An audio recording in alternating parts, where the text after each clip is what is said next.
Welcome to the Inner Fire Climbing Podcast. I am Jesse Firestone. My guest on the show today is Henry Davis. Henry is a coach and routesetter from Austin, Texas. And today's episode is a deep one on athletic development for climbing. I haven't talked much about this topic since episode 3 with Zoe Saeta. Great episode, by the way, if you haven't listened to that one. But even though I am mainly an outdoor coach, I find the whole comp scene incredibly fascinating. And as you'll hear, many of the lessons seem quite portable. Henry and I found quite a bit of common ground in the way that we think about development and think about coaching. So we talked about a lot of that stuff. We talked about route setting and coaching in a general way. We went into ecological dynamics and what Henry calls, quote, setting the scene, and how that contrasts with a more linear skill practice that we might do. We also talked a lot about risk and the role that risk plays in athletic development and how that might be at odds with the playing field that your average climbing gym is presenting to a commercial audience. We also talked about video beta, whether you can rely on video analysis, board climbing, the evolution of board climbing and training, and yeah, just lots of stuff related to athletic development for climbing. So this is one for the skill development and gym climbing geeks. Please enjoy. And without further ado, Henry Davis.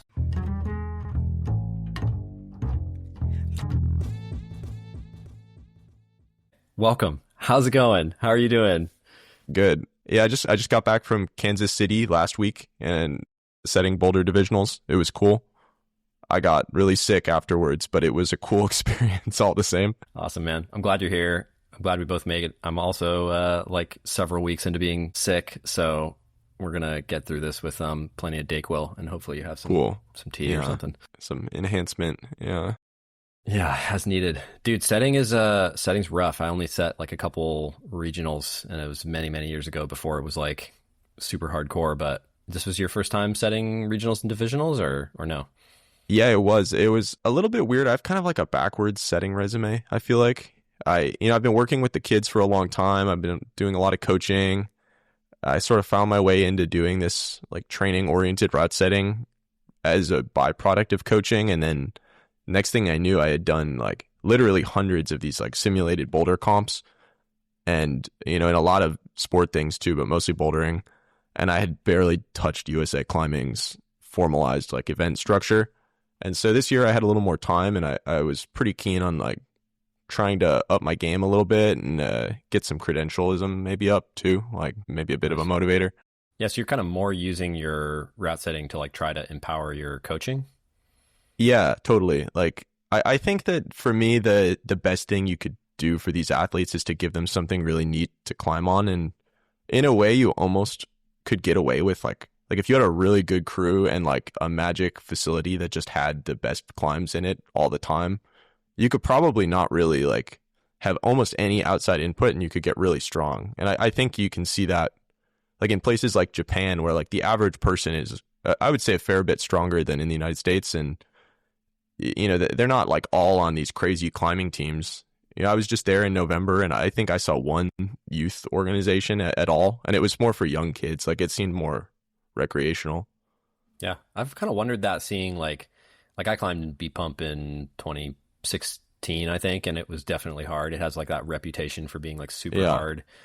And I've always wondered that, like when I felt that, and when I've seen videos and stuff, like how do you have youth competitors come up when there's like no, like a 7-year-old kid cannot walk into that gym and start climbing. Like I felt like the easiest problems were like V3 or V4 or something, at least in my mind. Maybe like, I don't know. When I was there, it seemed like they had, I don't know if this is newer, like this was a 10-year gap between the two, but there was like a circuit of climbs that was maybe easier than anything I've seen in the United States, pretty much, other than like if there's like a little kid room or something. Mm-hmm. And I do wonder if it got me thinking a lot about like the pipeline in these gyms of what is it like when they start climbing? Because like I said, I don't think there really are teams. Maybe someone will correct us and be like, no, there's totally teams. But like, kind of has to be. If they have adult teams, they have to have kids teams. Maybe they're in separate facilities or something. Yeah, maybe. Yeah, it did seem like there were like so many gyms that I wonder if they're hyper specialized, which is obviously like a little bit different to what we see in North America a lot of the time. I think that probably there's an element though of when it's safe to let your kids go places, they can start climbing at a young age with relatively low supervision because they're supervised by the community. And so you do have kids going after school or after whatever they're, on the weekend and spending a lot of time in these gyms and just getting a lot of reps in, really, for lack of a better word. And then the climbs go up to the hardest indoor climbs in the world, pretty much. So I do think like environmental design and like just having the access is probably the single greatest barrier that a lot of these people are passing over in Tokyo and in places like that are these huge hubs that we don't see so much in America, where there's I don't know, my experience with working with like stronger athletes is that they're relatively limited by availability of routes. Yeah, no, I think that totally makes sense. I'm just thinking about the gym where I live. Like, I live in Wenatchee, Washington, which is like a pretty small town, and like the gym here is very humble. I think we're actually lucky to have a climbing gym at all. I think it's kind of just because we're close to Leavenworth, and so there's a decent amount of like people who move here for climbing, and then those people have kids, and their kids are on the team, and but like the terrain in the facility is like very limited, and so actually the sport terrain is like pretty good, and so the kids like kind of do better at sport comps, but like the bouldering terrain is like pretty weirdly designed and like lots of vert, and like the pads aren't great, and it seems, when I talk to the coaches, it seems like it does impact like their results, and just having another gym to climb in would be like tremendous for these kids in terms of their skills. Totally. Like, I mean, my background is I worked with Team Texas, which is a youth team in Dallas for a little while, and I was the head route setter they have two private training centers, and I have to say that like, I mean, at the national level, I think it averages out. I think you're seeing more and more facility access for the top programs, but now I'm coaching with a much smaller team. Like, we went, the Team Texas had about 100 kids when I was there, and now I'm coaching at a team with under 15, and the difference is really stark in terms of access to like, I could do whatever I wanted in those training centers pretty much, within reason and within the confines of like, we had to, pay people to do the work and all the things. But, now we're like calling up the gym and saying, hey, is there any way you can do this? Is there any way this could happen? Like, and it's a pretty notable difference, I feel like, it's different, versus just kind of like stomping around doing whatever you need to do. I don't think I knew that Team Texas had two private facilities. That's like, I know that some gyms have that, because like when I was in Bend, they have the BEA, and I know the BEA has like a pretty nice spot now. That facility seems really cool. It's kind of similar. I think that one is maybe a more modern business model. The Team Texas one has always struggled in that it is difficult to finance something like that. It's a gym that doesn't produce revenue in a general sense. I mean, there's the team dues, but pretty much that goes to paying people, and there's so much more to renting and maintaining a space. And but yeah, we had two facilities. For people who are familiar with like the Dallas area climbing gyms, it used to be a gym called Exposure, and then it became part of the Summit brand, and it was called Summit Carrollton. And then it was hit by a storm in, I want to say 2019. It gets hit by a lot of storms. It's in like a cursed area, I think. And it closed, and it reopened in 2020-ish, I want to say, as the Team Texas Training Center. It's a full-size bouldering gym, probably about 5,000 square feet of bouldering, give or take. If I had a ballpark, I've never actually like looked at a map or anything of it. And then there's a much smaller one connected to the Plano gym, which some people might know because it hosted the Youth Worlds in 2022 in the parking lot. It's basically a spray wall and a slab, like in a little garage unit. Gotcha. Yeah, a little more humble. That's still, just having those facilities is like pretty amazing for, Team Texas compared to like any of their main competitors. So yeah, I guess you sort of touched on it, but let's like rewind a little bit and just, welcome to the podcast, Henry Davis. Can you tell people sort of who you are and how you got here? Yeah, sure. Well, I'm like I said, I'm a climbing coach. I'm a route setter. Right now I'm working on helping some people open a climbing gym. I've been helping with the hold order and kind of getting things ready to go. So I do a lot of different things, kind of piece my way together in the climbing industry. But yeah, lots of route setting, lots of coaching. I used to live in Austin. That's where I went to college, and I am now back in Austin. But for the last several years, I've been in different cities within DFW, but in the like Dallas Fort Worth area, working with Team Texas, which is a pretty old youth program. It's been around since like the mid 90s. A lot of people might be familiar with that. And then, yeah, I don't know. Like I kind of got into coaching a little bit by mistake. I'm from the Midwest. It's not really like known for climbing in any big way. I started climbing at a gym called Adventure Rock near Milwaukee, Wisconsin, where I'm from. Yep. And kind of just never really left, like I kind of like started I was belaying birthday parties at the community center, and then sometimes they let my friends and I put up holds out at, outside, and we'd set little kind of, crummy boulders that we thought were really cool. And like one thing led to another, and eventually I started doing this. Nice. That's awesome. I don't think I said this before, but my wife is from Sheboygan. So yeah. I'm cool. Small world. Familiar with Milwaukee. Yeah. I actually feel like I have a kind of like the very, very beginning was kind of similar in terms of like where I started climbing. They were just like anybody could just put holds on the wall. They didn't really care. They were like, oh, you want to do the manual labor of like screwing holds into the wall? Like go for it. Nobody else wants to do that. We just had like the jankiest selection imaginable of like those old, all brown and colored, gray. Yeah, the Metolius ones that, they look awful. They feel terrible to climb on. They would just chip and break, but they wouldn't. Yeah, the old resin stuff. Yeah, I always feel like I'm going to get cancer when I'm playing with those. Yeah, they didn't wear out. They would just hit a point where they were just like slick, and they didn't get any slicker than that, which was kind of nice compared to modern holds. But yeah, the breaking all the time and super heavy. Yeah, explosions of. Yeah, early learning. And then at what point did you transition into coaching? Well, let's see. So I started working at the gym. It was like after my freshman year of college, I came back to Milwaukee. I was doing summer camps just for petty cash because, I was like 8 or 19. I just wanted to do something and get the free gym membership. It was kind of a big motivator. And coincidentally, one of the coaches was doing camps with us that summer just to get some extra hours. And pretty much over the course of that summer, he kind of like, without ever once recommending it to me, had pretty much convinced me that this was the right thing to be doing. And so I went back to Texas for school, and coincidentally, there was a job opening to work it was like 3 hours a week with the rec program that was connected to a local team, and started doing that. Pretty quickly, the guy who had been running that program quit to go do something else, and so I got promoted up, and without really knowing it, that was kind of, like done deal. I was already in it, and it was too late. Like I just I kept accepting new climbing jobs after that. Yeah. Okay, and then work with Team Texas, and then when did you start getting like kind of more serious and like not so much working with the recreational teams, but more like focused on athlete performance and? Yeah, pretty quick. So like I worked with that rec program for honestly probably only like under a year. It was like not a very long time. And then the Austin Bouldering Project was trying to start a competitive program. And so myself and another coach helped them start that program.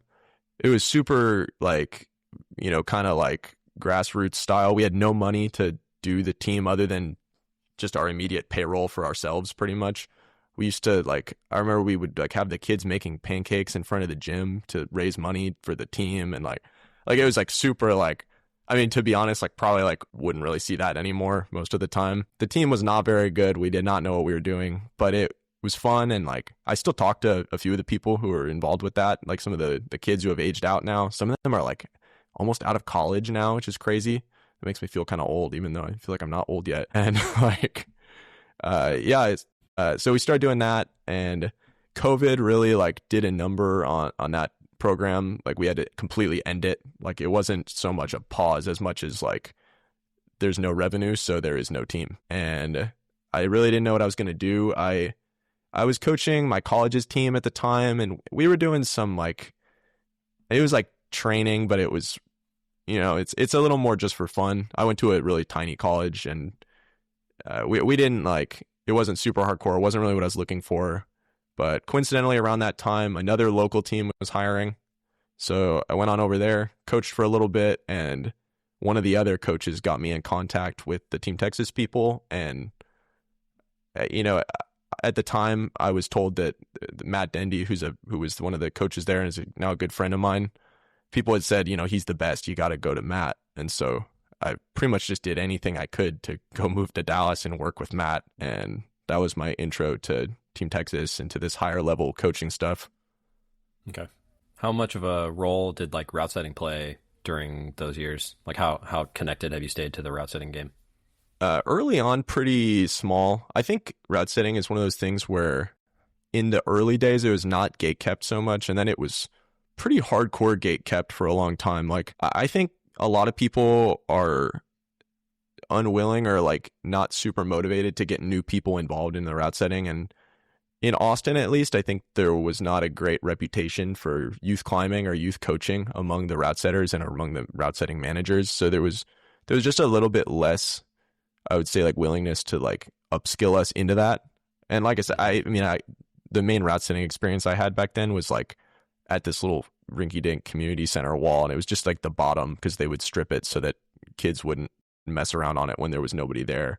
And so like, other than just like setting little climbs with my friends, or like pointing on a spray wall for our team kids, I was not like super invested in route setting. And I never really thought that it was a direction I was going to move. I was always more into coaching. But moving to Dallas, it was just so clear that the training center was where the heartbeat of the team was, or where it had at least shifted over the time. And I was pretty convinced that like my way in was to become as good of a route setter as I could be and understand the like, kind of how these comps work, what is the meta game like to prepare for these things. And so I just every year got more and more into it, and to the point where I think that there are people who probably only know me from a route setting thing and maybe not at all as a coach. Can you say a little more about like how you knew route setting was the way into high level coaching for you? Yeah, sure. Like, so when I moved to Dallas, they had pretty much fully gotten the whole like training center gig up and running, and they were essentially, at the time, it seemed like trying to replicate things like the US training center or like the gym where Yanya trains in Ljubljana. These places that are super curated, ultra exclusive, like not for the general public, super high route setting turnover. And at first I kind of got it, like the route setting and the comps is pretty different to the route setting that you see at the gym a lot of the time. But I think the part that I didn't understand until I was doing more of it is the sheer like output of a small scale, like competition oriented route setting rotation is much more quick than like a commercial rotation. And one of the things that these athletes need is new, for lack of a better word, like content all the time, especially the high level ones who you can set really hard gyms and they'll climb them out really quickly because they're just good at doing things fast. And it was just clear to me that these athletes, more than anything, respect hard boulders and hard routes and being able to get on the best terrain. And if you want to work with those athletes, you need to say, hey, I have the terrain for you, or I can make this terrain for you. Yeah. And like the better, in my view, as like largely a outdoor climber and largely outdoor coach, I'm really deeply connected to the idea that like having the right challenge at hand is like super important for actually refining whatever the skills are that you're trying to refine. So like when I coach people outside, I make them do like an intake form, and I want to know what they want to work on because I know the area here so well that if somebody tells me they like really want to work on smearing or they really want to work on slab or top outs or whatever, like I know exactly where to take them to like work on those things. And obviously as a route setter, it's like even better because you don't have to take them anywhere. You just have to put stuff on the wall that like matches. Yeah. And the better you know your athletes, I'm sure like the more you can kind of cater the experience to like exactly what it is that you think they need to work on as a coach. Oh yeah. Like, I mean, to be honest, like there were times where we would collaborate with the gym route setters, and we had quite a few really excellent route setters in the DFW area while I was there. There were route setters who, one of the guys set his first bouldering World Cup while I was there. And like these are great route setters. But there were times where they were talking about the athletes and you as the coach are sitting there like, man, you guys are so off base. You have no idea what you're talking about. But then you realize that like you might know your athletes really, really well, but they know like the proverbial athlete really well, and I do think there's a difference of like, somebody that I know really well, I could probably set a boulder for them and be like, yeah, it's probably, you'll do this in like 5 tries and feel pretty good about that guess. But they, like a proper, I'm going to say proper route setter, like somebody who doesn't work with the athletes at all, they are more interested in sort of creating this experience that's a shared experience with the route setters, with the athletes, with the crowd watching, with the, with the league. And so there are definitely, as a coach, I think if you can learn your athletes, but you can also learn to pull this more general lever, I think there's a lot of new access that you could almost never get just by talking to the athletes, because the way you set can produce ideas that you would never verbalize. Yeah. Yeah. I remember like, I probably set routes for 8 or 10 years, most of that like 2 days a week or even one day a week before I finally was like, okay, if I want to climb V12, I have to choose between route setting or climbing V12. And then it's I quit hard. route setting. But like, there were so many times, I remember the same patch of terrain where like every time we set this terrain, I was like, I really had this thing I wanted to try to get people to do. And I would just try different permutations, like every, 6 weeks that we turned over that section of the wall. And sometimes even on other sections, I just really want people to get to like do this one thing. And like, I'm in my head, I'm making it more and more and more obvious what I want them to do. And like some people do it, but then when I would stand there at 5:30 p.m. after we like opened the area and I'd watch people climb on it, and like people would just constantly come up with like different ways to solve that I just never would have thought about. You know what I mean? Yeah.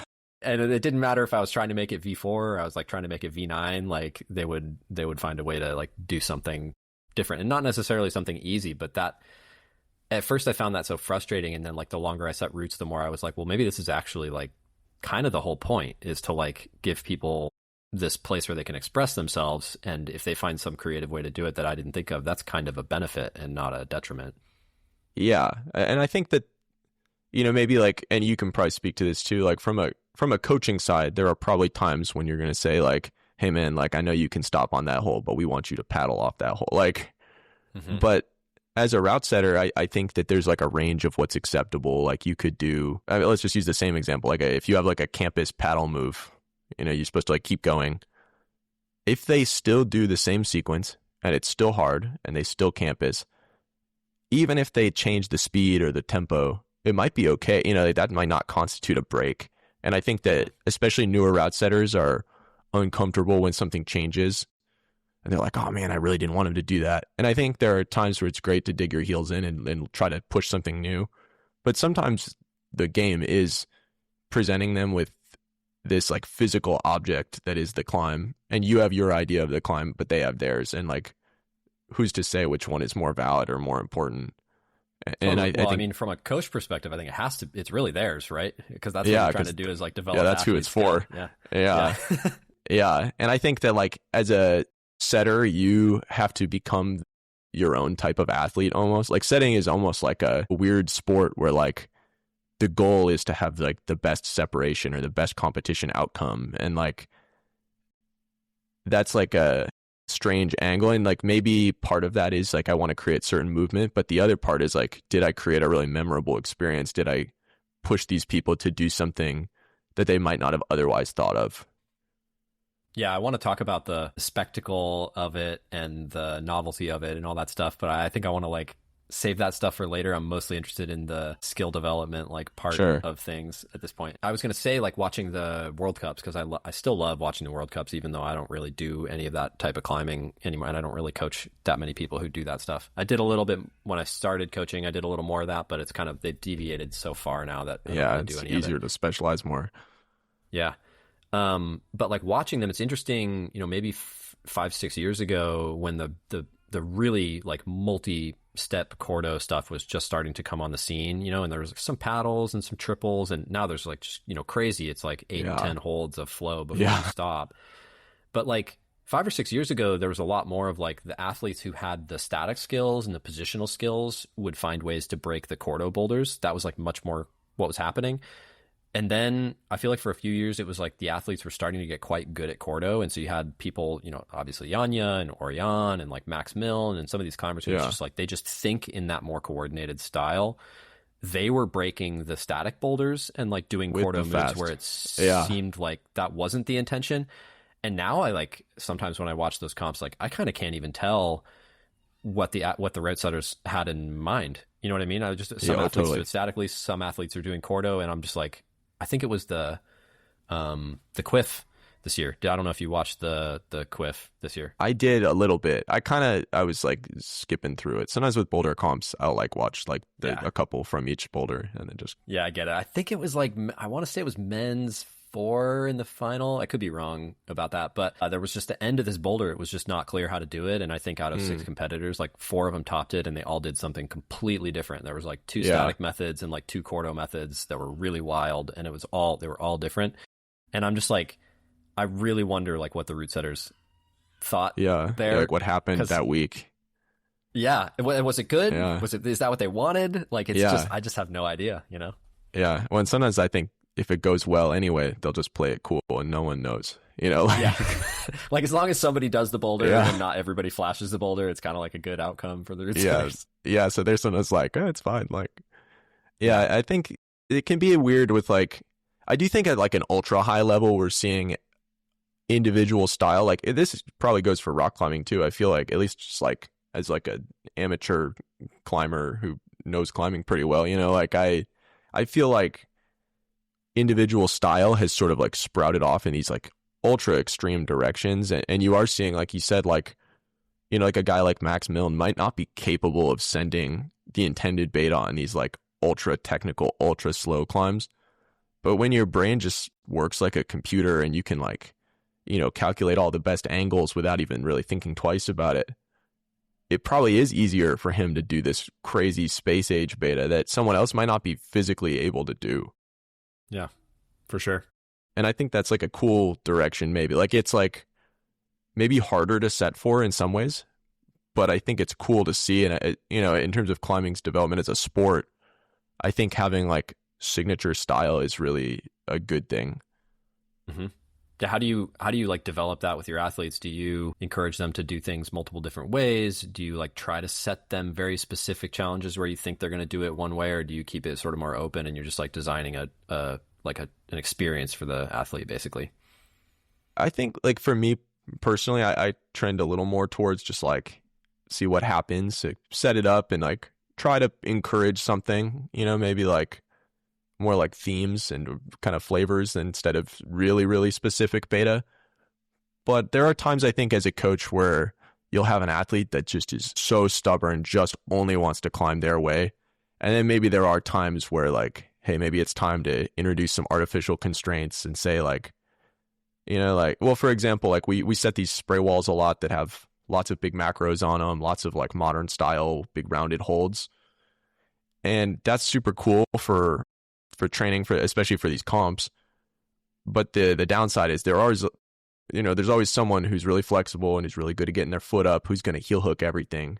And like a lot of people probably would imagine, you know, like one of the first things you try to do sometimes if you want to get stronger is to say, hey, I'm not going to heel hook right now, you know. And actually I think I had a pretty big turnaround with this where I was super anti adding rules, because in my own climbing I think I'm all about just like, it's like blood sport. Like you get to the top, like that's the goal. Like you have maybe a range of style acceptability, you know, in terms of like what tactics you're willing to use. But within those confines, like it's just go, just do the climb. But then, like you say, like for development, maybe there are times where you have to think a little outside the box to either encourage the behavior you want, or maybe if it's really extreme, pretty much just say, hey, here's what's going to happen. Yeah, you have to do it this way, or like literally tell people like no heel hooks kind of thing. Yeah. Which I think can be good in the right timing. Yeah, it's like so different from like I'll set rules with climbers for sure. Mm-hmm. Especially in specific sessions, like we'll give them very clear constraints. Like a lot of the time I'll just tell people like you're not allowed to cut your feet. Like not a lot of the time, but there's a certain type of athlete where I'm like, that constraint is so important for that athlete because they just are over indexing on like bending their arms and like pulling their center of mass up over and over. And like, yeah, that's great when you can do it and you're really strong, but like there's just going to be a time and a place where you need to learn how to actually create tension through the body. And so like, we need to have you, even if that means your grade goes down 3 points, like we need to have you keep it on. Like, yeah, that's a good one. Yeah, just Yeah. to learn the skill. I think you see this a lot, actually. If you go to like, you know, big box climbing gym TM, like, and they set, because I think it is really popular. Route setters want to set these modern style moves, these coordination things that they see at the World Cup. And I think a lot of climbers want to try them too. But there is a pretty vocal section of the community that, whether they refuse to do them or they just aren't as interested, will do anything in their power. They'll climb several grades harder just to not do you know, the easy run across or whatever whatever the situation might be. And I think it's interesting to watch where they're like, there's no way that's easier. And you're like, well, yeah, it is if you know how to do it. Like, you know, and like for me as someone who's like gets a little bit of exposure through the route setting, but I wouldn't say I'm particularly good at the modern stuff. You know, I can still like, there are times where I'm with my friends and I'm like, guys, y'all are silly. Like, let's just do it this way. Like, but they're like death crimping on the side of the volumes and trying to do anything but the obvious way. And then you have to ask like, okay, like what is the point here? Like, why are we climbing on this if not to engage with like the coolest part about this, which is like feeling like a superstar and like doing the sports action stuff. Yeah. I think I like almost, you kind of said that your climbing could be like a blood sport where you're like get to the top by any means. And I feel like I maybe have a little bit of that outside, but like when I go climb inside, I can't get this thing out of my head where my route setter brain is like, what message was the route setter trying to like send forward through time to me climbing this right now? And I get like trapped in like trying to do what I think they want me to. But when I climb outside, I'm like, strap the knee pad on, do whatever it takes. Skip the crux. Hold the fan on the hole for 20 minutes. Yeah, like every once in a while there's a problem, like Thunderdome Low sticks out of my mind where I'm like, okay, I'm not going to use any of the new school like beta brakes, hooks, knee bar, because they take the sting out of the climb in a way that I just didn't want. Like, and you want the classic experience. Yeah, I want it to be hard, and I really respect the climbers who do that with every single problem, because I know people who are like, well, the FA didn't use knee pads, I'm not going to use knee pads. And I'm like that's sick. That's not for me. Those things. Yeah, for me, I'm like, well, I don't want to bleed out of my thigh, so I'm going to put on the pad. But I also think that there is an interesting discussion of like, maybe it's kind of just two different sports a little bit. You know, like maybe it's valid to not use it, but maybe the old grade doesn't apply, and that's just okay. Yeah, they're just different. They're just different things for sure. So you kind of mentioned, like, we kind of mentioned these constraints, like, you know, not using heel hooks or like having to keep your feet on, those kind of things. Like, so that would be like one coaching tool that I would say fits under this umbrella of ecological dynamics, which we're kind of dancing around, which is basically like you create some challenge for the person and they just have to use the skills that they have to solve it, which is like what we're doing all the time in climbing, but in other sports, they have a fancy word for it. Yeah. They like make up a thing for it so they can study it. Yeah, totally. Yeah. Do you do a whole lot of like linear skill practice with your athletes? So just like, you know, going down the line and just like, you know, heel hooking every hold, or like, you know, you have to use a drop knee or like that kind of stuff? I think a little bit. And I think this is maybe where I might lose some people, but I kind of think that when you do the skills, when you're climbing, you're kind of doing them every single time for the first time. And so just because you've done a lot of, like, to use the heel hook example, doesn't mean you necessarily know like how to heel hook. You just have done other heel hooks. And so like it's more about developing this more like of a sensory response. I think that people get really hung up on like intellectually understanding the moves, which I think as like a climbing coach or as a route setter could be really important, or just as like a connoisseur of the sport could be really cool and valuable. But everyone knows somebody who's good at climbing, and you're like, wow, you have no right to be this good at climbing. You have no idea what you're looking at. You have no idea what's going on. Mm-hmm. And like, I think it just really goes to show that like the best athletes have something that is not just intellectual and it's not just physical. Like they are, or maybe it is, probably some neuroscientist or somebody would say it is physical, but you know, there's something else under the hood going on. Mm-hmm. And so I think let's say you've never done a heel hook before, which I think is really only applies to a tiny population of people. But like, let's say you haven't, probably there is value in someone saying, hey, here's a really easy heel hook. Put your foot on there. And then the next step is like, hey, now we're going to pull on it, or now we're going to move away from it, or whatever the thing is. But if you're like a intermediate or even like an advanced beginner kind of climber, I kind of question what the value is in super linear, super prescriptive practice, just because you're going to be on your own eventually and you don't have the luxury of someone telling you. And I think you can get a lot more by taking the slow route and just kind of banging your head against a wall and making things up as you go.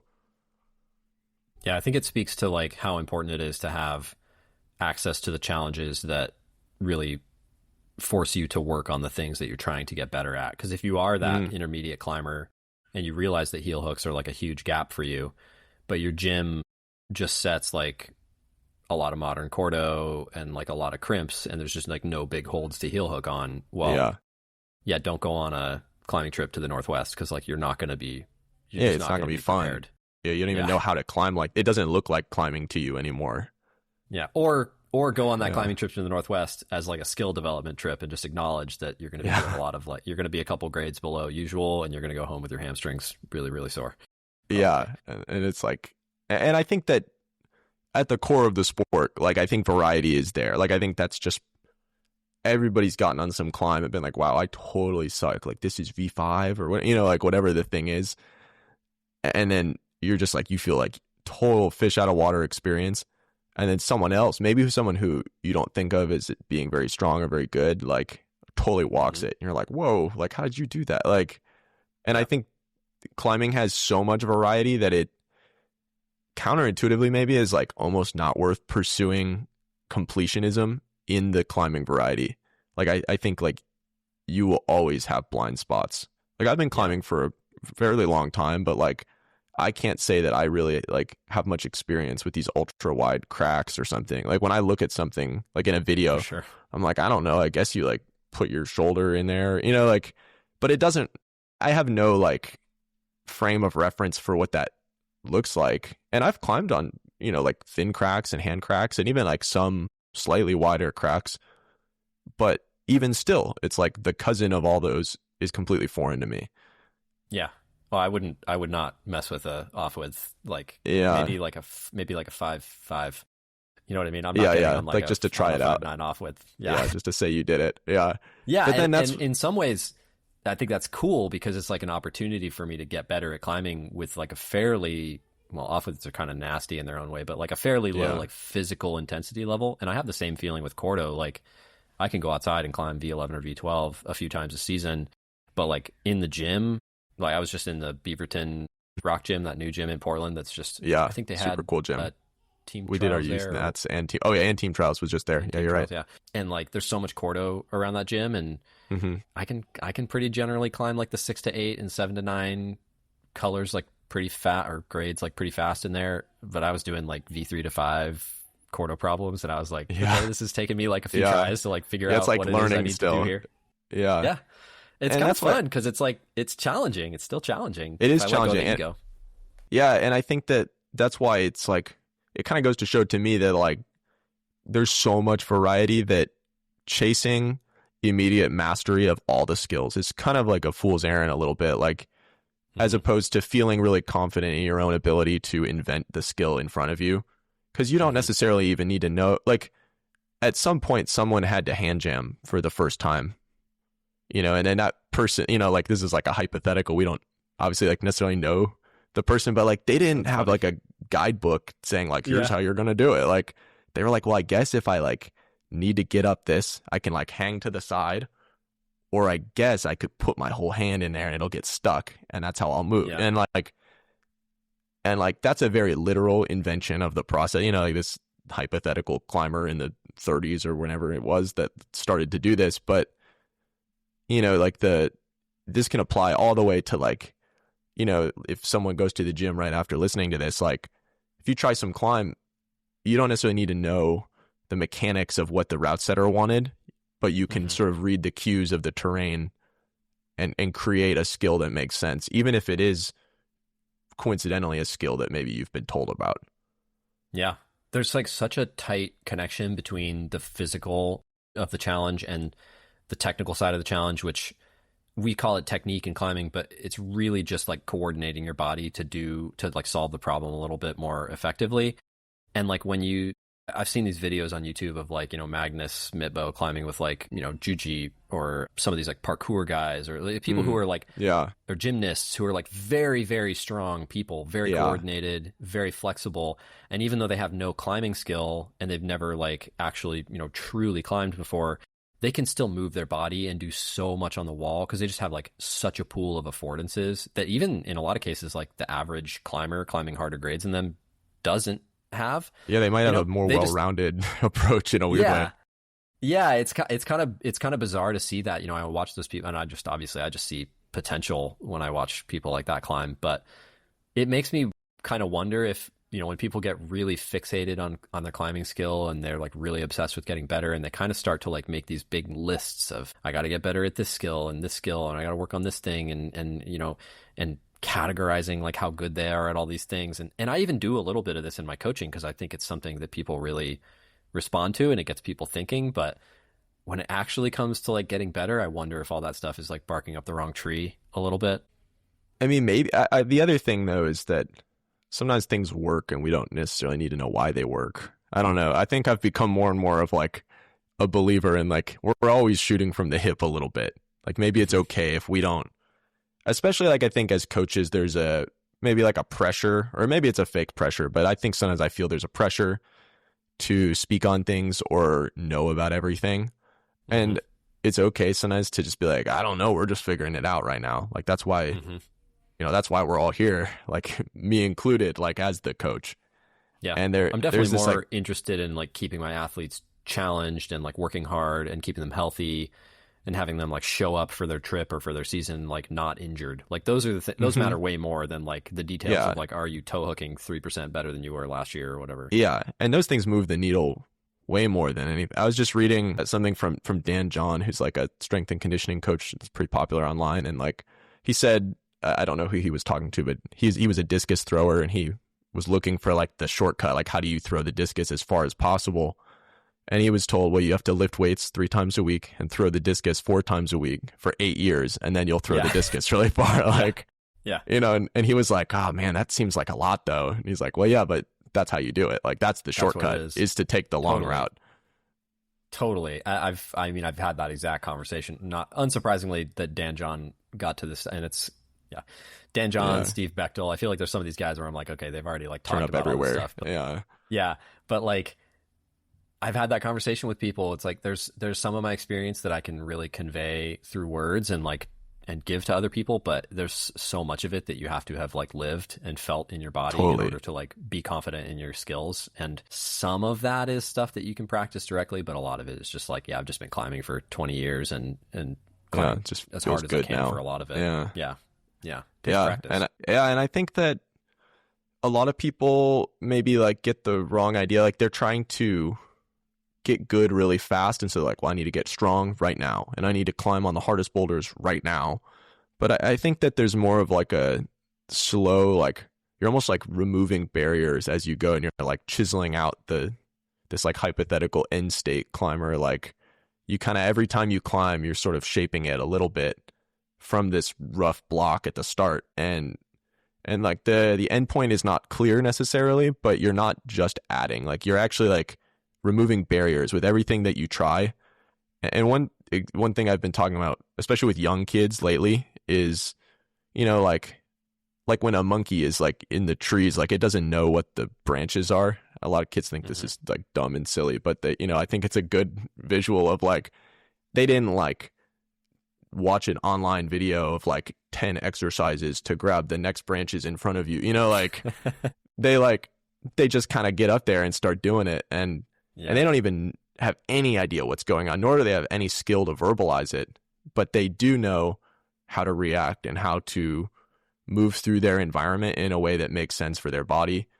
And that's really the goal, is this like, I don't know, like this maybe it's a little corny, but it's like a primal state. Like it's treating climbing as a behavior and as a habit instead of purely as a skill. I think sometimes when we think of skills, we start thinking of knowledge, and that's maybe not the right goal. That's why I like that way of putting it a lot. And this is super illuminating to me, because I'm such a hardcore like rehearsal climber, and I'm an outdoor red point enthusiast. I'm very tactical, and like I'm good at flashing too, but just because I apply all the same red point tactics to the things that I want to flash. It's like on sighting, I struggle quite a bit to do the like just a monkey in a tree thing. I'm not watching YouTube videos, but I'm definitely like, I would be the monkey like hanging there in the tree thinking like, okay, if I go left hand to that branch, then I can kind of like swing over to that branch, and then like my tail will do this. But I would totally be, I just get like lost in the sauce. I can't help myself. And it's so overwhelming with information density. And I think that like the forest environment is interesting, like comparison to like these rocks, especially if we look at outdoor climbing, like the rocks are so hyper complex to the point where we don't really even know what we're talking about, because you can keep zooming in and it keeps getting more complex infinitely. And so we're always operating within a spectrum of information, like sensitivity, like there's no lack of information. There's actually too much. And so what we're trying to do is pick out the best things and behave accordingly. And I think that you see this in competition climbing, where the best performers, like, they really are not necessarily like going out there like just to learn how to do the climbs. They kind of know that they're going to do the climb, like they kind of show up like, I'm just going to go to the top of all the climbs, because that's how you win a boulder comp. That's how, or any comp, I guess. But like, especially I think in bouldering, where the flow of like different styles and different challenges coming at you in a row is so important. The best competitors aren't worried about what they're going to do. They're not worried about what the other people are going to do. They're just confident in their own ability to react to the situation and thrive in this like information heavy environment, knowing that that's what they do. Yeah. I like the thinking about your sensitivity to the amount of information is kind of an interesting way to think about it, because I've become really aware in the last like handful of years. I think I've sort of known this in the back of my mind, but in the last handful of years, I've become aware that I just like am bad at caring about shoes. It's something that like so many high level boulders just obsess over so infinitely. But I do think that like one thing I've been doing, one thing I've gotten from it is that like I just wear mostly the same shoes, and so that's not a thing that I don't need to hyper obsess over like whether the shoes are the thing that's like holding me back, if that makes sense. And I don't know, maybe I'm just giving myself a free pass to not have as much knowledge about climbing shoes as I probably should. I'm trying to think about it more now. But yeah, it's like everything you give your attention to is something else that you're not giving your attention to. And as outdoor climbers, that can totally be the difference between whether you send today or you send next week, which affects how many things you can try in a season. So it still matters. But for a competition climber where you only have 4 minutes, it's like there's just not that many details that you have time to think about, right? Like, yeah, you can only pick the best details. Like if you pick an unimportant detail, that might be the difference between the podium and last place. Like truly, because these comps they punish mistakes quickly. Like if you let them compound. That's like such an intuitive thing to know like what to focus on. Is that something you feel like you can teach your athletes how to do? Maybe a little bit. Like especially with younger kids, I think we see like a better return on like direct instruction. And one thing I tell a lot of young athletes is like this idea of like you pick the most important, best tweak first. Like if let's say it's like when you did your flash go and however well it went, what is the most important thing? And just change that. And as you do this, like let's say there's no timer in this scenario, like each attempt gets a little closer. Eventually those attempts, the tweaks are really, really, really specific, just like as if you were projecting. But because you're not starting with this like ultra minutia, you're more likely to get to the best solution first, because most of us have margin in our climbing. I can maybe pick out a handful of times when I climbed at my true limit ever. And I think I do think in my own climbing, I'm not great at climbing near or at my limit. And I think there are people who are just skilled at that, but very few people climb like at their true limit.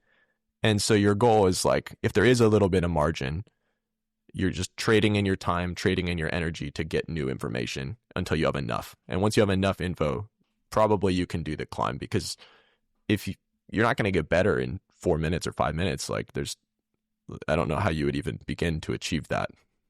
It's interesting thinking about the like information threshold sort of viewpoint of you, because I've kind of always thought about my projecting that way, as like I'm just trying to accumulate enough data points that my body can, that I the conscious process can like get the hell out of the way and let my body just do the thing that it needs to do. And you were talking about like high level comp climbers kind of coming in just being really confident. It's like they actually don't, they know going into it that they don't need any information, any like literal information. They're going to come up with stuff during the round that they like need to change. But that's just so different than the way that I come into like my bouldering sessions going outside, which sure, I have a project right now where like my last session was a regression session. The session before that, I thought I was going to send it.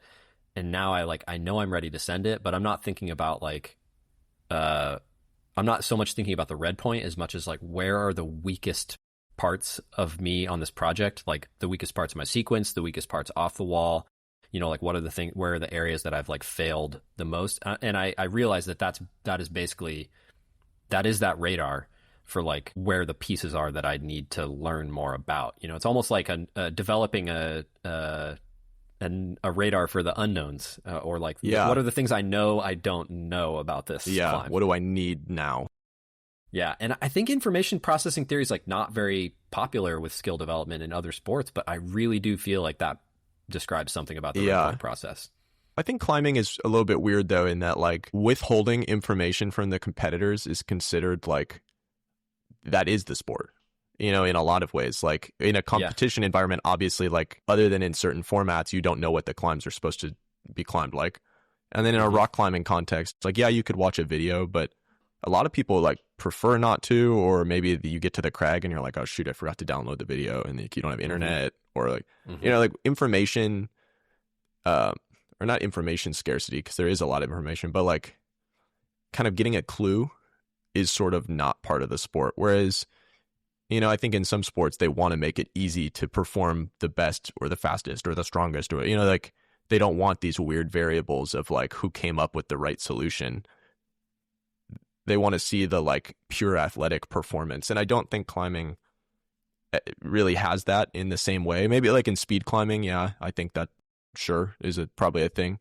But even then, like there are subtle variations in the speed walls, and there are strategies to approach different types of rounds. Like how fast do I need to run? How consistent do I need to run? Like, and that's a little outside of my area of knowledge, but I think in climbing, there's this admission that our goal is to, without getting too much of like a helping hand, figure out the best way. Yeah. So the video thing is like, to me, really fascinating. Like this whole conversation is basically about how to develop your skills as best you can. And like maybe from my POV as the podcast host and like outdoor coach, I'm sort of thinking like, what can outdoor climbers learn from comp climbers? Yeah. Because I just think they're so different, and comp climbers tend to be so good at exactly what outdoor climbers aren't good at. Like you're saying, it's like, it could not be further from downloading all the beta videos and going out to your project. Like, and like studying. You literally don't even know what wall you're going to start on. Like, you don't know if, like, you have to just, you might turn not around have ever like, seen the thing. If you go to like a World Cup, for example, like they sometimes build these venues like in like China and places like that, where the events are hosted in kind of like random areas sometimes. Like, it's not even like a climbing gym. It's just like, everybody got there 2 weeks ago and built it. And then the holds were in a shipping container. I remember my friend Joey, like when he first started shaping holds, he was like deliberately shaping lines of holds where they looked exactly the same from the ground or from the bottom. And they would have like super popular now. Different levels of in cut. And I was like, that as an outdoor climber, that is just so diabolical to me. Like I just cannot, the outdoor climber brain cannot handle that for sure. I do feel like there's some amount of it that's like philosophical in nature, and it's very, very hard to stop as outdoor climbers. It's very hard to stop ourselves from going into it with as much information as possible, because we feel like that increases our chances of like what we perceive as success. Because it is like the best strategy in theory. If the goal is just to send things as fast as possible, I think you can make a really strong argument that that's a good strategy. But in the 10-year view, I really wonder if it is still making you send things back. Yeah, because like what if there isn't a video and you really want to climb that thing, or what if you're a little bit different size than the videos? And I do find working with different size people that like climbers who are outside the normal box, like they tend to rely on videos less. Although if there is a video of someone their size, they're like, oh cool, I can do it. Yeah. Well, I say recently, like a couple of years ago, I went to the Red River Gorge with some of the Team Texas kids. They do a trip there in the summer, and I went climbing one night with some of the other coaches. And a friend of mine was trying, oh my God, what's the route? I'm going to look uncultured now. Don't worry, I've never been to the Red. You're good. It's like classic 14C in the gorge. Lucifer, Southern Smoke. Oh my God. Pure Imagination. Pure Imagination. Like That's the one. Hey, we I'm got not there. uncultured. I'm only a little uncultured. And we watched a video, and it was like potato quality, first of all. Like, we were like squinting at this thing in the back of the van, like, oh my God, like, what are those? And like, Yeah. and he's like pretty psyched. He's like gonna get on the route. I think maybe had tried it a little bit in the past, but not recently. And he gets up there and he's like, man, that guy was tall. Like, he's like 6'6" or something. But we wouldn't have any way of knowing that until we see him. He's pretty normal height. He's like, I would say like right down the middle of like upper half of 5 foot or something, like, Okay. Yeah. and like he's, like he's like I would say like what we'd consider a super normal box. And he's like now in the same positions as this guy in the video. And we're like, how the hell did he do that? He's like got his foot down here and he's like clipping the 10th draw already. And he's like, and even then, like, you just don't know what you're looking at sometimes. I feel like the quality of videos is very suspect, very like maybe shouldn't be like super taken seriously because you just don't know what you're looking at a lot of the time. Yeah, and it's creating a lot of weird friction in the outdoor culture in general. I think like there's just a lot of elements to the video beta thing that kind of detract from the experience, in my opinion, but it has to be a tool. It has to be like considered. Yeah, for sure. And everyone and likes watching climbing, I guess, like to some degree. I think that's really what it comes. That's why I started like putting videos on my YouTube, however, 15 years ago, or was what I just thought it was fun. It was a cool thing to do. Would actually watch them. Yeah, it's like for you, like you watch your own climbing probably more than anybody. Like, yeah, which in some ways, that turned out to be a good thing because now I use it every day for work. So yeah, that's good. Having the bank is good. Yeah, yeah. I think it's interesting to think of like, I don't know, like I've been board climbing a lot. I'm getting back into climbing after like kind of a medical break. Like I had some issues with my neck and my elbow. And like I tried watching some of the videos for the board because that's like a big functionality now. And I quickly learned that like just because you see the sequence does not mean you know anything really about the climb. Because I was like, well, I knew that. Like I watched it and I'm like, I don't really know what I thought I was going to learn. But there's an experiential factor that's so different and can't be overcome with any number of videos. No matter how many angles, no matter how much you think you know, there is something different when you touch the hold and all the neurons are firing and like your body is learning in real time what it's like to be there. Yeah. And there is a cost also. I think the board, I'm glad you brought up the boards because like I was more thinking about like the cost of watching video beta outside where it's mostly a skill development thing and maybe an experiential thing like self-comparison. But the board turns that self-comparison like up so dramatically because, you have people who can climb V14 or V15, like just beasting like V8s on the board.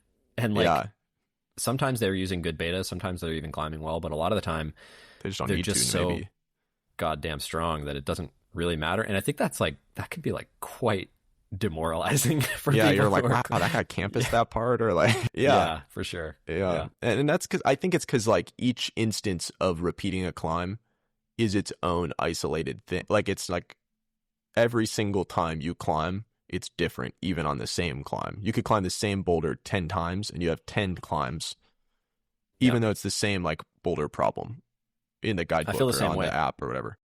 Yeah, I've said this elsewhere, but like my perception of grades is like it's a coordinate. It's like a 3-point coordinate of like whatever the challenge is, whoever the climber is, and like the time, which includes like conditions and stuff. And like without those 3 points of information, there's no grade basically. So when people are like, this climb is this grade, I'm like, well, for who at what time? Otherwise it doesn't it's difficult make any sense to say that. Yeah.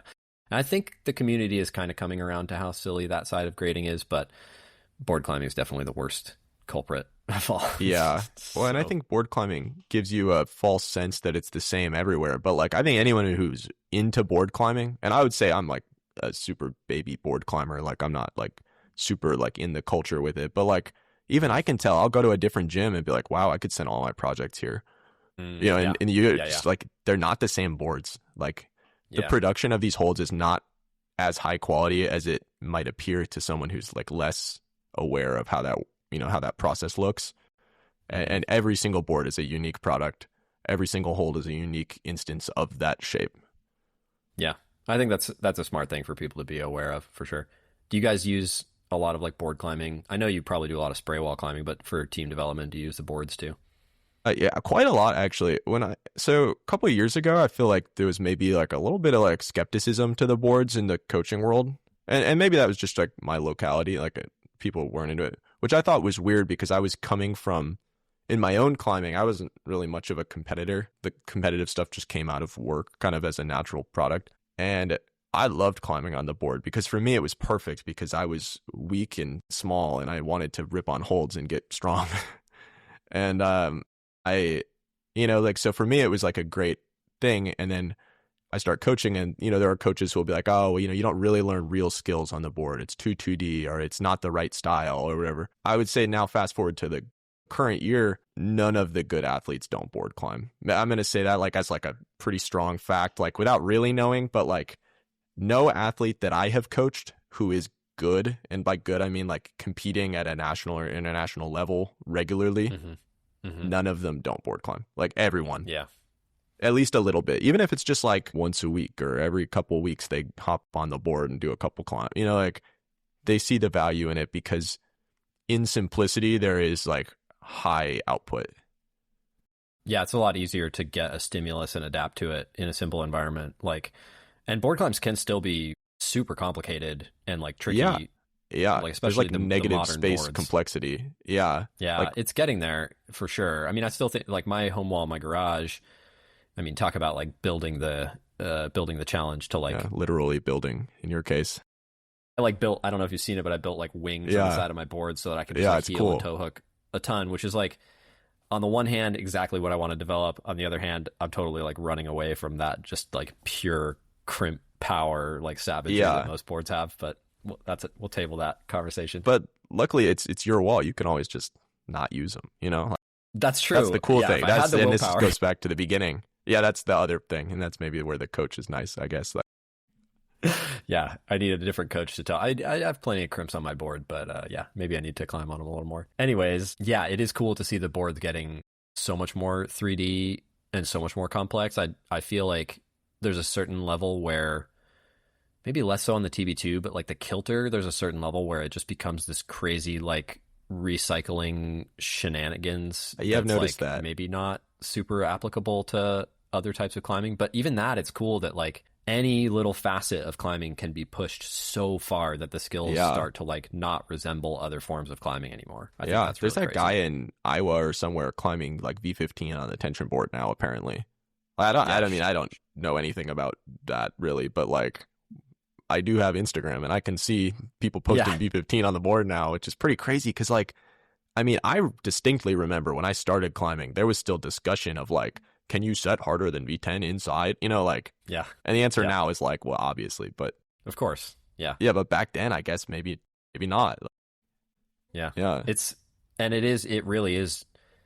Maybe you could, I think now that we know what it looks like, you could totally set gym climbs that mimic that style, but it's a very alien to quote normal climbing, like all the like being turned away from the wall and doing crazy like rotation and like campus moves and like just so many things that just don't really seem in the language of like standard commercial route setting, but maybe they are a little bit more now. But yeah, it's interesting to see how far it's been taken for sure. I think there's kind of like people talk about like the K-shaped economy, and I kind of think there's a route setting equivalent there maybe of like, because I'll go to gyms where even I'm like, wow, like this is super modern. Like, I don't know what these guys are talking about, like, and then they're talking about like, this is what they have for their members. Like people leave work and come and do this. And then you'll go to some other gym and they're like, still taping all the holds. Yeah. And to them, like comp climbing is when you cut feet and like, like it's like, so like, there's definitely like pretty significant differences in the route setting world, and I think that maybe a lot of the confusion for people I think does come from like you don't know which gym you're climbing at, which part of that trajectory did you fall on coincidentally, just because it's pretty much luck of the draw, like wherever you happen to live or wherever you decided to sign up for a membership. Yeah, I mean, being relatively limited here, like I could usually there's probably only maybe 80 boulders or something in the whole set at this gym. It's not huge. And then like, I go somewhere like PRG Beaverton and not only is there's more walls than you can even climb on in a session by a lot, but also like there are climbs in there that are in the higher couple grade ranges where like I was looking at them and I'm just like, I can't even like read this from the ground. Yeah. It's like, and I'm not a great indoor climber, admittedly. Like I have a long ways to go with those skills, but it's just cool to me to see that it's expanded so far that like someone who used to be a route setter and has climbed double digit boulders for like well over a decade at this point, and I'm kind of like, I don't even know what you're supposed to do out there. I have no idea. Yeah. It's cool. I was like also quite perturbed. Like I've climbed in that gym recently, and I also went to Nora in Seattle, which is a new gym that was amazing. Looks pretty cool. Yeah. Such a good, it's just everything is so well thought out. Shout out to that gym. They're killing it. But all my recent forays into plastic climbing as a 39-year-old who's taken a lot of big falls, like I feel very fragile, I guess, let's say. Sure. A little cowardly, like almost. Kind of scary sometimes in there, yeah. Yeah, and I think that's something you and I wanted to talk about a little bit, was just that like safety component of skill development. Because there's like, there's the gym side, and then there's the athletic development side, and you also might have an opinion as a route setter. So I guess I'll just like set you loose and see what you have to say. Well, I think it's interesting because I think like sometimes, you talk about safety, I think you get a lot of people like hitting snooze and they really just couldn't be bothered. Because it sounds lame, I guess, maybe to a lot of people.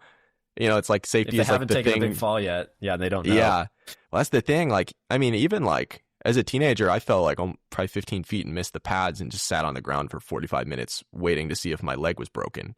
This is like a reality of the sport. And I think to not address that is kind of disingenuous. Like it's important to think about just like, this is a practical consideration, but also, like if you're really high up, if you feel like you're at risk of being seriously injured, you can't perform the same way, or most people can't perform the same way as they would low down, and I think that when we're talking about skill development, there's the consideration of, should we introduce something new in a potentially dangerous position, and how much danger is appropriate before it becomes like unacceptable.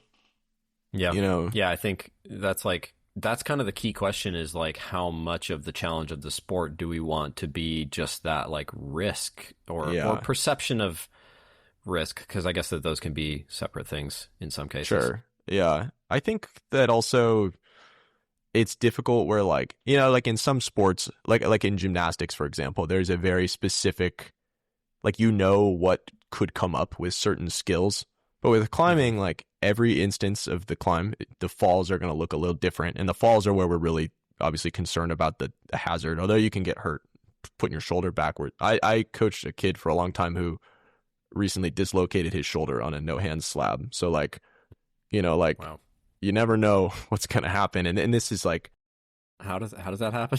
His foot picked off and he like pivoted really fast and it ripped a little bit of bone out. He's on the mend, it sounds like, but pretty unfortunate. This kid dislocates his shoulder a lot. Really talented young climber, but yeah, this put him out for a while. This was at the Mexico national team selection, and I don't think can do boulder comps probably anymore. Is the direction he's looking. He's looking more at lead because less extreme shoulder positions. But yeah, like like anything could be a risk factor, and I think it's hard because it's so many considerations to make, and we have to say like, obviously at some point we have to just be like, hey, like, we're going rock climbing. We're not like sitting in a padded room. Like this is like, there's more risk here than somewhere else. I guess we are sitting in a padded room when we go climbing kind of a lot of the time. Like it is really weird. And I feel like anybody, you sign those waivers, like anybody who's been in a climbing gym or climbing environment, like knows that there is some risk. I don't think people are totally blind to it. And maybe this is just my bias, but like, if I'm trying really hard and I'm just like crimping for my life and I like tweak my finger a little bit, I sort of take that as the cost of doing business. But if I walk into a gym and like there's something that's, looks really fun and it's really workable and it's like goes all the way to the top of the wall and then kind of like traverses sideways and those moves are really hard and then it has like a dyno to the end, I'm kind of just like, I feel like a lot of that difficulty in climbing could have been at the bottom and it would be just as hard in the physical Yeah. sense and skill sense without so much of what makes it hard being dictated just by your willingness to like discard your personal hmm safety, basically.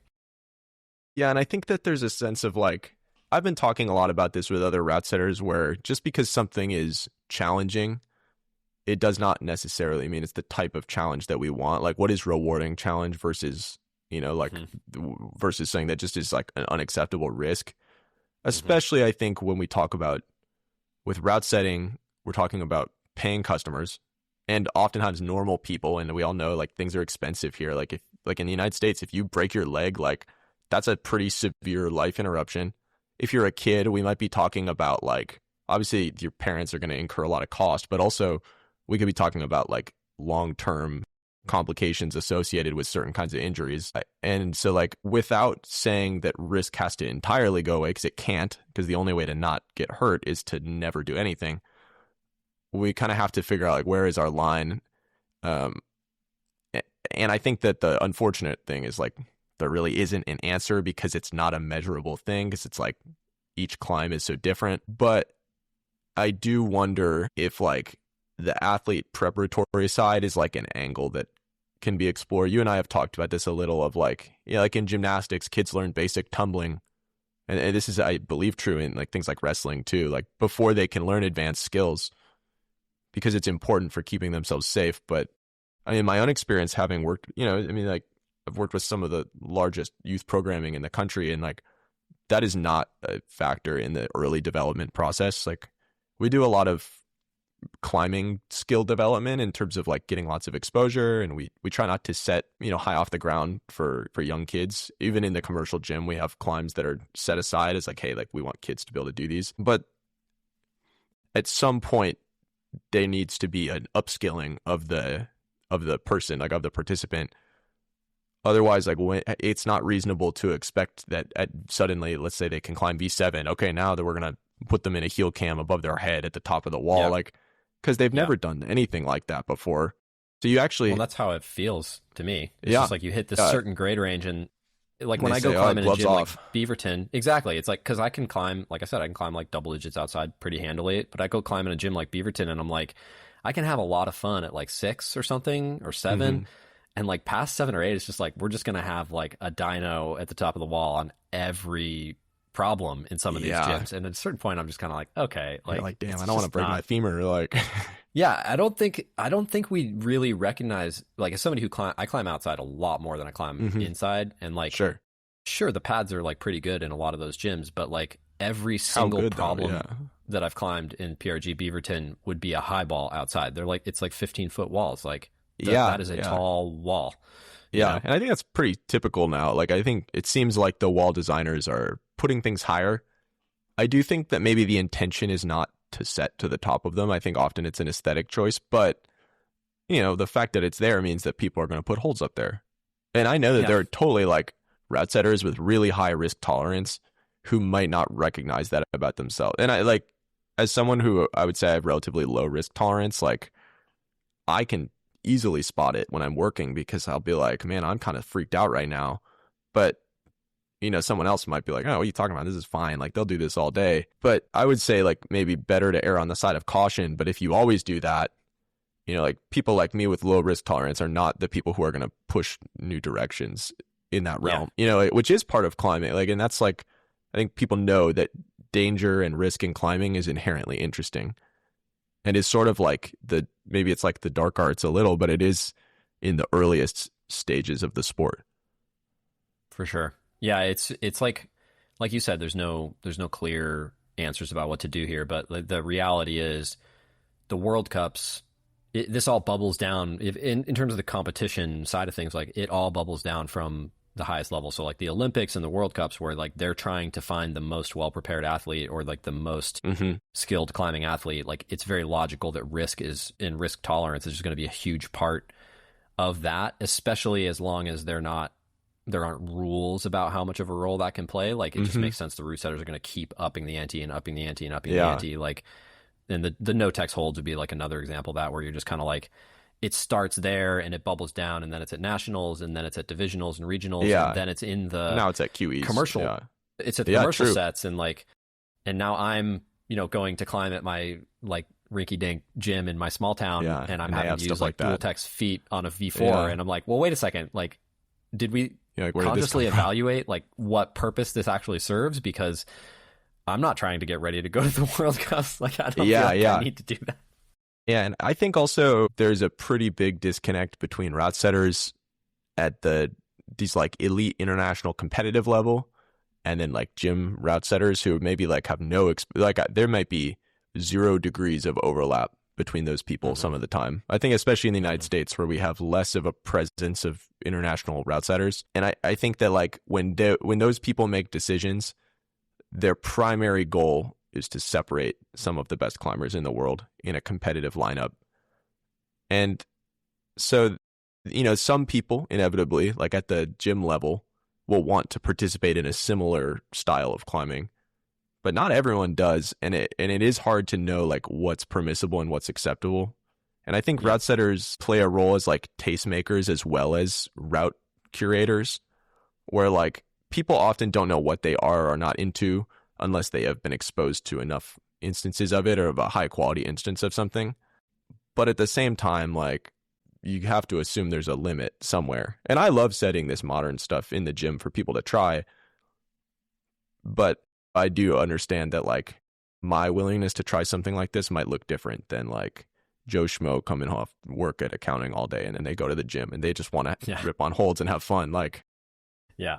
It feels like there's been a little bit of a like collective shrug among the route setters where they're like, well, that Joe Schmo accountant can go climb on the kilter board. And I kind of get that, but also, I don't know, I guess this goes back to like, should the risk really scale up with the grade? Because as someone who can climb hard but is not super risk tolerant, like the coolest thing to me is like, I've been to like the Salt Lake Bouldering Project did this, and I think I've seen other gyms do it too, where there's sometimes quite hard graded climbs that end halfway up the wall. They're kind of low balls. Yeah. Yeah. And like, or even I've even seen them where they're literally just a traverse. Then it could be like one of the hardest climbs in the gym, and it's just a traverse. And sometimes it's really cool.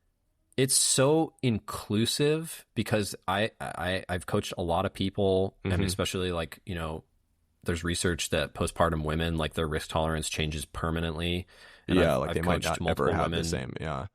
Who like, they're like, I want to keep climbing. I love climbing. I'm going to sport climb and do hard traverses. And I'm like, we should probably be trying to like meet those people where they're at in terms of like offering them something in the gym.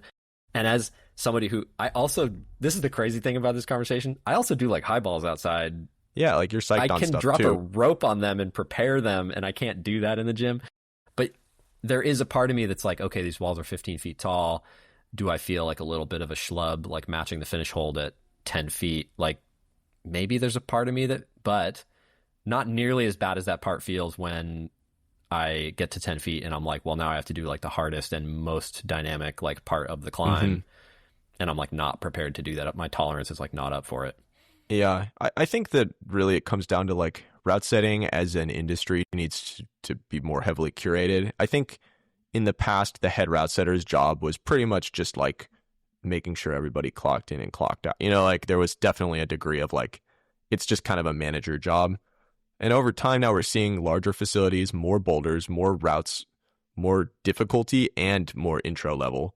We're just seeing like everything is growing and enhancing. And like the job now of a route setting manager or a head route setter or a director of route setting, whatever the verbiage you use, is really to like have all of the right things in the facility and make sure that the crew is putting them up, because the individual route setters, I think my experience has been they have high tolerance to suggestions. They don't want you to like be on their case all day because part of the job is obviously creative. But if you tell people this, I literally on Friday, I kind of subbed in for the day at a gym as the like crew chief for the day. And I said like, hey, like we have a V10 right now that goes from the literal bottom to the literal top of our tallest wall. Can we set one that ends at the lip of the overhang, which is like probably 8 feet off the ground, so like your feet will be probably, like 2 to 4 feet, like depending on who you are. And then in the same vein, we had like easier climbs that went all the way to the top. We had some harder ones that kind of traversed around the side. We had like, I think there was a little more like on my end, because I was just coincidentally like personally interested in this, more direct decision making about that. I think it actually really helped to feel like somebody could participate in the set even if they didn't participate in the whole set, like as a user later on. Because especially now that there's so many climbs in these gyms, like it's maybe a mistake to think that they have to be for everybody. Like they can be for some people or for everybody, or they can mean different things to different people, as long as all of the intended users, which for most of these gyms is pretty much anybody who's willing to pay to get in, like that person has something to do that they find rewarding and they find acceptable. Yeah. Because, like Austin has inclusive. And Austin has tons of hard climbers who don't want to get hurt and don't want to do crazy things high off the ground. For sure. Yeah. Yeah, like way back in the day, I used to set with this guy who came from like a restaurant background, and he just thought about everything that we were doing in terms of setting as being like the menu of options we're offering people, and like people eat with their eyes first, and so he wanted things to look really good. This is like when we were still taping stuff and like things were just color coordinated and stuff. So the idea that it needed to look good was like a new idea at that time, which is kind of funny to remember. Yeah, looking back, but I sort of think that's crazy. Yeah, what we're talking about now is basically the equivalent of like showing up at a restaurant, and my wife's vegetarian, I'm not, but we live in a small town, and so like there's just not a lot of vegetarian options. Like, and it sucks so bad to go into a restaurant and just be like, well, you get this one thing because that's the only thing they have that like suits your diet, which is not even that weird of a diet. But it's like now the modern gym can totally have like the gluten-free option and the vegetarian option and the vegan option, and like there's no reason not to satisfy those crowds and still have something to offer everyone. And anyone could climb on those things. It doesn't have to be for them, but they can still totally like, because I think that the reality is you should be rewarded for having greater risk tolerance or greater willingness to try different things, because that's one of the cool things about being like that. But for those who aren't ready or who might never be ready, they should, I mean, like, who are we to say that they shouldn't have stuff to climb on? And especially in a commercial gym setting where, like, I mean, the reality is a business. Like, you need to get people in the door so that they can keep going. For sure. Yeah, and that idea of, like, the climb starting or the climb stopping halfway up or being a traverse or something is, like, there's nothing preventing other people from climbing that, even if some people would say it's lame or whatever. Like, an omnivore can still eat a vegan meal. Yeah. So it's not there's nothing wrong with it. Yeah. It only goes one way. And I meant to say this earlier, but something that the Portland Rock Gym does that I actually really like, I didn't see any of these this time I was there, so I hope they didn't stop doing it. But back in the day, they used to, and even when I sat there, which was way too long ago. The older location. Old, yeah. If you think you feel old, I don't want to talk about it. We used to have climbs where it was like it would be a sit start, and the first like 5 or 6 moves or something would be like really hard. It'd be like V9 or V10. And then it would go into a stand start that was like a V7 or a V6 or something. And like now that's what I want in the gym for sure. Cause like, I don't mind doing slightly easier moves up off the deck. And then I still get to like try really hard at the bottom, It's like way more palatable to my current. Anyways, I don't want this to turn into old man yells at cloud because he wants gyms to be exactly what he wants. But yeah. It's valuable to talk about, I think. Yeah, no, I do think that like curated variety is super important. And it kind of goes into like as a coach, you want your athletes to have certain things to climb on because it's skill relevant. And as a route setting manager or a head route setter, you kind of have the same problem, but it's like you have your member base is like this like kind of like, like sort of a hodgepodge group, but it functions kind of like your youth climbing team a little bit where like you have a lot of different people, a lot of different needs, a lot of different levels. How do you give them all something? And how can you curate it for them where everybody is reasonably happy? And I think that you see with like big mega gyms that they struggle to, like when something is for everyone, it's not really for anyone. Yeah. But if that's what the gym is, which a lot of these big gyms are, I think you need to go for sheer variety and sheer access, because that's what it is. And like maybe a curated facility doesn't have those same limitations, but a big gym ought to, I would say. Yeah. Yeah, and we kind of touched on this at the very beginning. We're seeing a lot more diversification and like specialization in the gym scene, I think. And I don't know how long we'll be able to sustain that before it's just like gyms are popping up and going out of business kind of rapidly, because the gym industry has been growing so fast for so long. Yeah, and it is slowing down. It's definitely, it's not contracting yet, but it's definitely expansion is slowing. Yeah. As someone who doesn't climb in the gym super often and I don't have a big box gym here, like it's fun to go into the Beaverton PRG and just like be dazzled by the amount of options, but it's also really expensive. And if like a facility had a quarter of the terrain, but I felt more welcomed there as like with my climbing abilities, like I would totally rather give them my, I think our day passes were like $30, you know, like that sounds kind of right. Yeah. And I get that like things are getting expensive everywhere, but I mean, I don't often pay for day passes at climbing gyms. Like most gyms do like a reciprocity thing, but when I have, and like, I mean, without naming names, like there are gyms in Salt Lake that will charge you almost $40 to get in. And it's like, which is like, how much I paid hell? for a month when I started climbing. Yeah. My monthly membership was $35. Yeah. And you're like, what the hell am I looking at here? Like, and then you're like, well, I hope it's good. You know, you go in there and you're like, and suddenly your whole perception of it is like, well, I better get some primo stuff in here because I just paid like all this money to get in here. But which is you're the right that like toxic way to start your climbing session. But as it's someone who's not like constantly rewarding. trying to keep people from getting injured, it's like the worst thing you can do is be like, fuck, this was $30. I have to climb so much to make it worth it. It's like, no, don't do that. Yeah.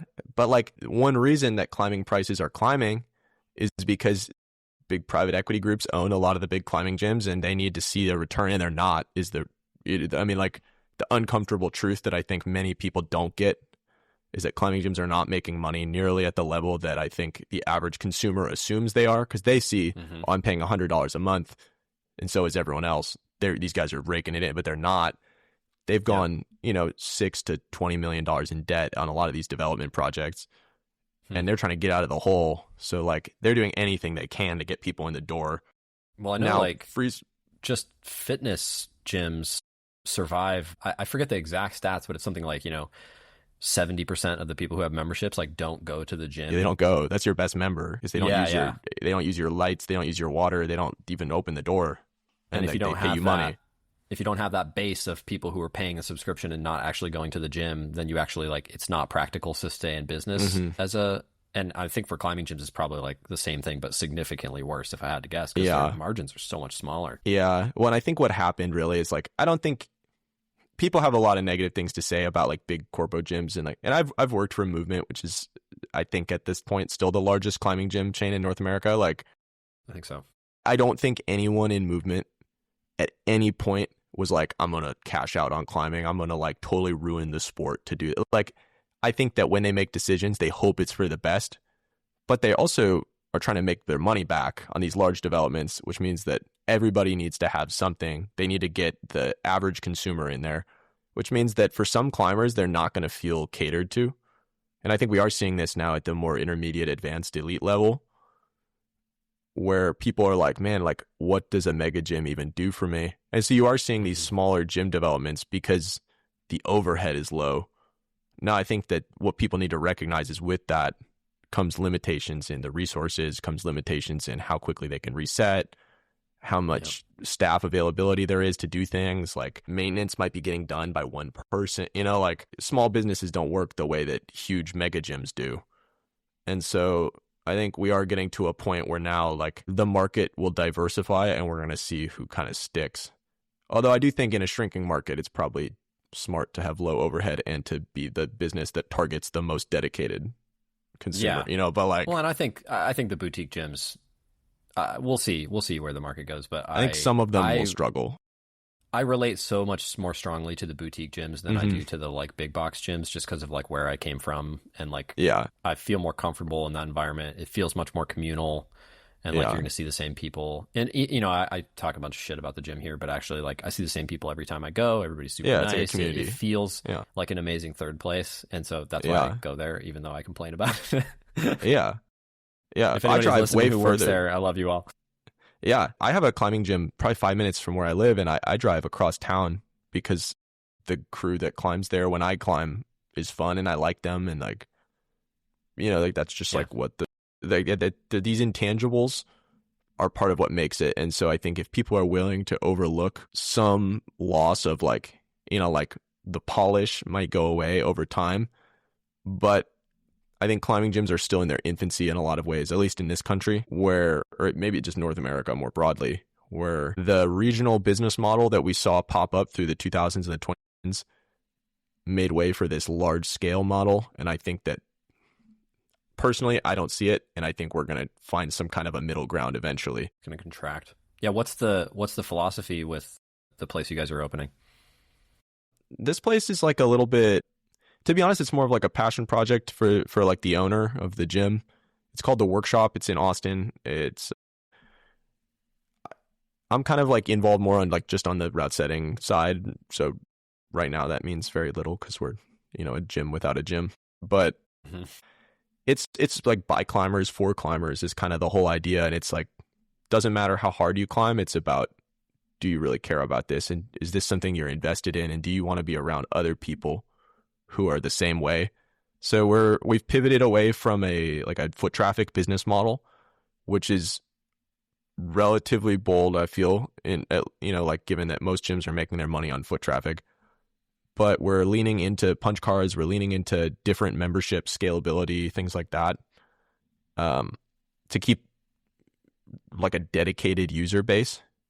And then we're just trying to keep the overhead as low as we can, because the reality is there's less availability. The margins are way tighter when you're talking about a few hundred members instead of a few thousand. And it'll be difficult, I think, in a lot of ways, but I also am hopeful that I would like to believe that we're the type of community that can support good products that are high quality for the people who value them the most, instead of everything needing to be like, for lack of a better word, like dumbed down to the average consumer. Like, I think it's cool that there are people who really care about certain things. Yeah. Yeah, that's awesome. Is the small team that you're coaching, will they be operating out of that? Yeah, it's okay. The guy who owns the team owns the gym too, or he's the majority owner of the gym. Gotcha. And then, how much does that like influence the thinking behind the development of the gym? I think in a pretty big way. That's actually why I'm involved, is that they knew me through youth climbing and youth competitions, and because of my work with the private training centers, I think they were interested in like, what does that look like in a more commercialized or like a hybrid business model? Because the training centers, I mean, to be honest, like don't really make any money. It's a passion project, or maybe not a passion, more like an interest project of the gyms. Okay. And they're being bankrolled by the other gyms. What does that look like if we need to make, like, this is the whole thing? Like, how do we sustain that for the community? So they were interested in my input, like on the route setting side, but I've actually, I think, learned a lot. I've called a lot of people that I don't know that well just to ask questions and like learn their take on it, about different. I talked with the Climb Nora people a long time ago and like learned about some of their experience dealing with like the design and building process. Talked to some people from Method, which is a really cool like French Canadian inspired gym in New Jersey. Like I've talked to a lot of people to try to learn about how can you do something different while upskilling the community to appreciate it. Because I think that if you give somebody something new and it's too new, they're going to reject it, because of course they will. Yeah. Yeah. You have to kind of find that middle ground where it's like appealing and then they learn something from experiencing it. Yeah, for sure. Yeah. I think third wave coffee had that problem, like in the 90s and 2000s. Like people were like, why would I want like expensive coffee, and then they're like, I just drink drip. Yeah.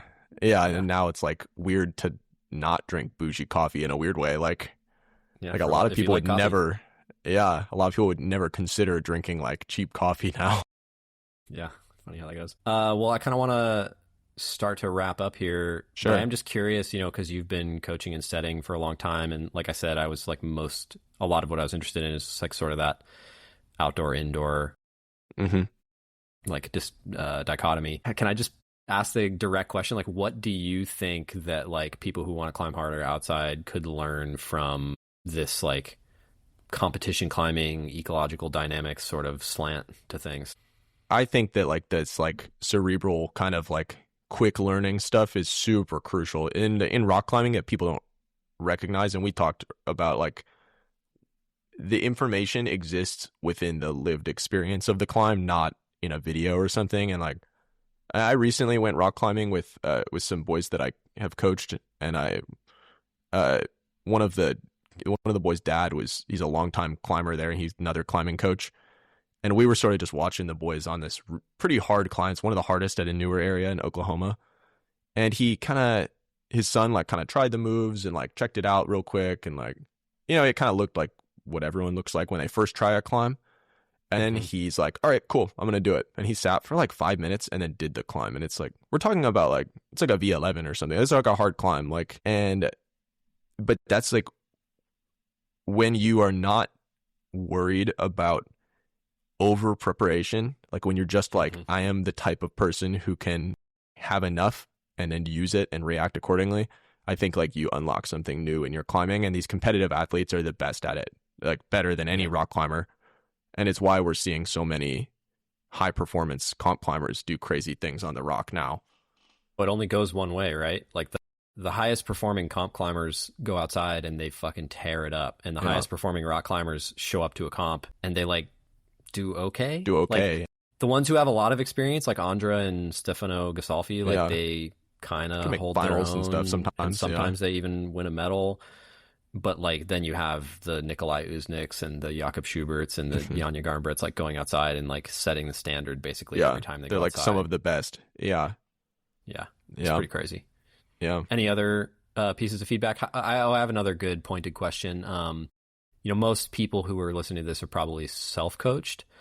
Do you have any advice for, all that skill development stuff that we talked about? Any like specific advice for like how people can think about how to develop their own skills more effectively?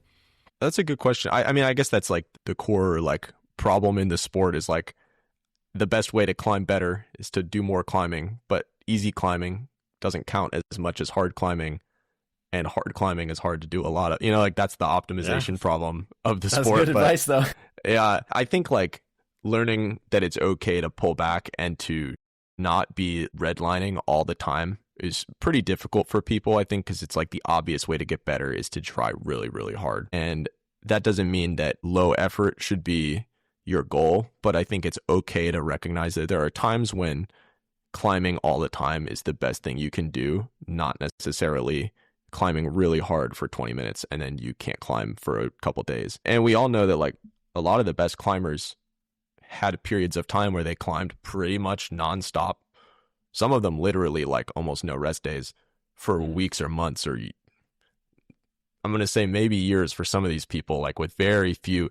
And that doesn't mean that's good advice, but it shows that like accumulated climbing time is the best way to learn. And like if you're thoughtful and you're open-minded, I think you can get a lot out of just doing so much climbing. Awesome. Yeah, I mean, I thrive on that because like I am now the epitome of like try really hard for 20 minutes and then take several days off because I just have to take several days off. Yeah, that's your schedule now. But I can succeed in those 30 minutes because of many, many years of not taking enough rest days. So you need both for sure. You need both. Yeah, you got to awesome, man. Figure it out. Thanks. I really appreciate that whole conversation on skill development and stuff. There was so much interesting stuff in there. Is there anything else you want to leave people with? No. Yeah. This was fun. Thanks so much for cool. coming on the show. Yeah.